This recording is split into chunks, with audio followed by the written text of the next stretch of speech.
500 ಕೋಟಿ kick back, 5,000 ಕೋಟಿ ನಷ್ಟದ ಆರೋಪ. ಸಿಎಂ ಸಿದ್ದು ವಿರುದ್ಧ ವಿಚಾರಣೆಗೆ ಅನುಮತಿ ಕೋರಿ ರಾಜ್ಯಪಾಲರಿಗೆ ಮನವಿ.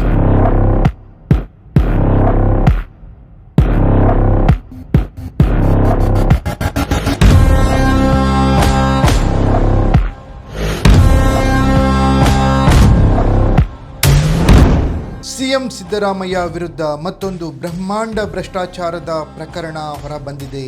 ರಾಮಗಢ ಮಿನರಲ್ಸ್ ಸೇರಿದಂತೆ ಒಟ್ಟು 8 ಗಣಿ ಗುತ್ತಿಗೆಗಳ ನವೀಕರಣಕ್ಕೆ ಅನುಮೋದಿಸಿದ್ದ ಸಿದ್ದರಾಮಯ್ಯ ಅವರು ತಮ್ಮ ಮೊದಲ ಅವಧಿಯಲ್ಲಿಯೇ 500 ಕೋಟಿ ರೂಪಾಯಿಗಳ ಕಿಕ್ ಬ್ಯಾಕ್ ಪಡೆದಿದ್ದಾರೆ. ಈ ಮೂಲಕ ರಾಜ್ಯದ ಬೊಕ್ಕಸಕ್ಕೆ 5,000 ಕೋಟಿಗೂ ಹೆಚ್ಚು ನಷ್ಟವನ್ನುಂಟು ಮಾಡಿದ್ದಾರೆ. ಹೀಗಾಗಿ ಅವರ ವಿರುದ್ಧ ವಿಚಾರಣೆಗೆ ಅನುಮತಿ ನೀಡಬೇಕು ಎಂದು ಸಾಮಾಜಿಕ ಕಾರ್ಯಕರ್ತರೊಬ್ಬರು ರಾಜ್ಯಪಾಲರಿಗೆ ಕೋರಿರೋದು ಇದೀಗ ಬಹಿರಂಗವಾಗಿದೆ.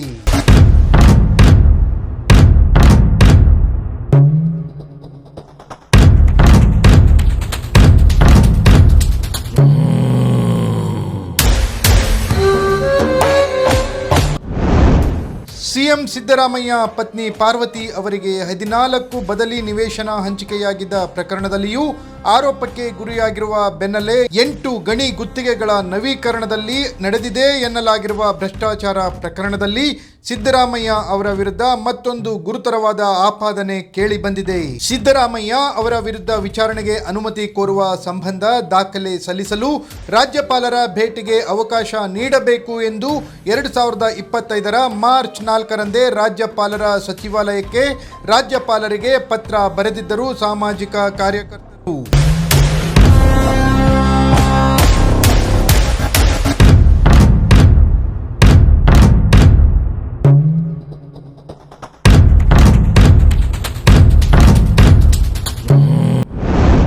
ಸಾಮಾಜಿಕ ಕಾರ್ಯಕರ್ತ ರಾಮಮೂರ್ತಿ ಗೌಡ ಅವರು ನೀಡಿದ್ದ ಮನವಿ ಪತ್ರ ಮತ್ತು ದಾಖಲೆಗಳನ್ನು ರಾಜ್ಯಪಾಲರು ಕೂಲಂಕುಷವಾಗಿ ಪರಿಶೀಲಿಸಿದ್ದಾರೆ.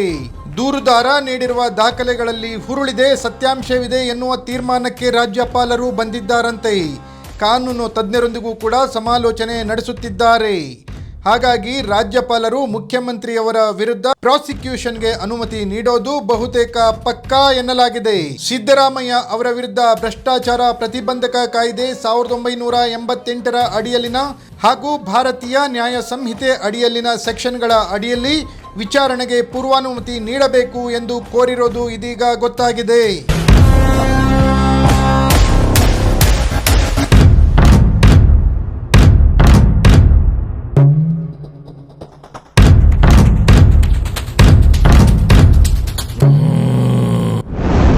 ಈ ಹಿಂದೆ ಇದೇ ಪ್ರಕರಣದಲ್ಲಿ ಸಿದ್ದರಾಮಯ್ಯ ಅವರ ವಿರುದ್ಧ ಲೋಕಾಯುಕ್ತಕ್ಕೆ ದೂರು ಸಲ್ಲಿಕೆಯಾಗಿತ್ತು. ಪತ್ರಿಕಾ ವರದಿಗಳ ತುಣುಕುಗಳನ್ನ ಮಾತ್ರ ನೀಡಿದ್ದರಿಂದಾಗಿ ಲೋಕಾಯುಕ್ತ ಸಂಸ್ಥೆಯು ಪ್ರಕರಣವನ್ನ ಮುಕ್ತಾಯಗೊಳಿಸಿತ್ತು. ಇದೀಗ ರಾಮಮೂರ್ತಿ ಗೌಡ ದಾಖಲೆಗಳೊಂದಿಗೆ ರಾಜಭವನದ ಕದ ತಟ್ಟಿರೋದು ರಾಜಕೀಯ ವಲಯದಲ್ಲಿ ಕುತೂಹಲ ಮೂಡಿಸಿದೆ.